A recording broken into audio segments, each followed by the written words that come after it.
দিয়ে যাবে আল্লাহ, সুস্থ করে আল্লাহ, আমি আর কিচ্ছু চাই না তোমার কাছে। সবাই যখন ঈদের আনন্দ ভাগাভাগিতে ব্যস্ত ছিলেন, তখন হাসপাতালের বেডে মরণব্যাধি ক্যান্সারের সাথে জীবন সংগ্রামে ছিলেন ক্রিকেটার শরীফ ইসলাম। সেই কঠিন লড়াই জয় করে তিনি ফিরেছেন পরিবারের সেই চিরচেনা হাসি আর ভালোবাসার আঙিনায়। বলে যে তোমার কিছু লাগবে। এই 2 বছরে পুরোপুরি সুস্থ এখন শরীফ। যদিও ঈদ আসলেই মনে পড়ে দুর্বিষহ সেই সময়ের কথা। পরিবারের কাছে ঈদের আমেজ কিংবা খুশি কিছুই যে স্পর্শ করতে পারেনি শরীফের কঠিন সেই যুদ্ধের সামনে।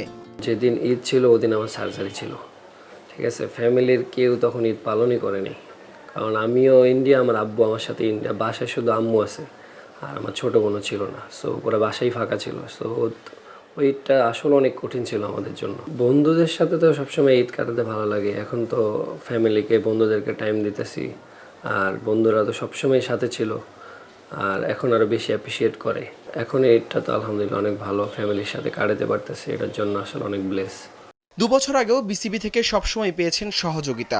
ঈদেও খোঁজ খবর নেওয়া হতো ক্রিকেট বোর্ড থেকে। তবে শরীফের আক্ষেপ, গেল 2 ঈদেই পাননি কোনো ফোন বিসিবি কিংবা ক্রিকেটারদের সংগঠন কোয়াপ থেকে। মানে ওই টাইমটাতে যেমন বিসিবি যেমন বলছিল যে একটা সবসময় আমার সাথে একটু খেয়াল রাখবো, মানে হেল্পিং হ্যান্ড থাকবে, কিন্তু 2024-এর 5 আগস্টের পরে মানে কোয়াবের সভাপতি হোক বা কোয়াব কিন্তু এখন চেঞ্জ হয়েছে, সভাপতি মিঠুন ভাই হয়েছে মনে হয়। মানে ওনারাও কোনোভাবে আমি ওনাদের সাথে যোগাযোগ করতে পারিনি।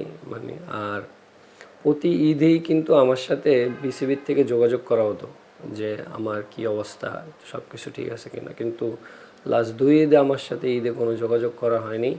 আর নতুন বোর্ড প্রেসিডেন্ট হওয়ার পর তো সব কিছু চেঞ্জ হয়ে গেছে বোর্ডের।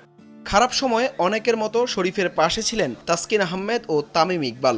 যদিও ভালো মুহূর্ত সঙ্গী করে শরীফের স্বপ্ন এখন ভালো ট্রেনার হওয়া। ওই সময়ে সবচেয়ে বেশি হেল্প করছে হলো আপনার তাসকিন ভাই। তাসকিন ভাইয়ের সাথে আমার এখনও যোগাযোগ হয়, উনি এখনও খবর নেয়। আর তাসকিন ভাইয়ের মাধ্যমে আমি তামিম ভাইয়ের সাথে কথা বলতে পারছি। তামিম ভাই একটা অনেক বড় আর্থিক হেল্প করছিল। এখন আমি স্বপ্ন দেখতেছি আর কি প্রফেশনালভাবে ট্রেনার হওয়ার।